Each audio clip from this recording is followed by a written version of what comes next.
ఇప్పుడు ఇప్పుడు చెప్పు నీ బాధ ఏంది? ఏముంది?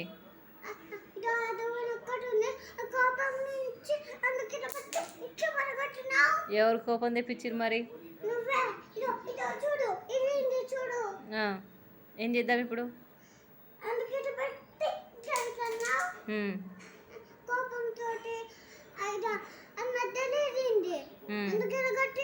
ఎవరు ఎత్తేసిరు? నేను ఎత్తేయలే.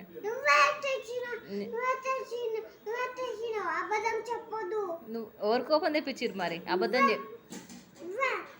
కోపం తెప్పిస్తేనే కదా ఎత్తేసింది. ఇప్పుడు ఏమైంది మరి? ఇరగొడితే ఏమైంది? నీకు ఎంత ఇంత బార్ బార్ జుట్టు ఉందా ఏమన్నా? చిన్నగా ఎత్తి అబ్బా జుట్లు కడతాపా, జుట్లు కడతా. 4 ఉన్నాయి ఇంట్లో, ఒకటి ఎందుకు ఉన్నది? 4 ఉన్నాయి ఇంట్లో, ఒకటేం లేదు.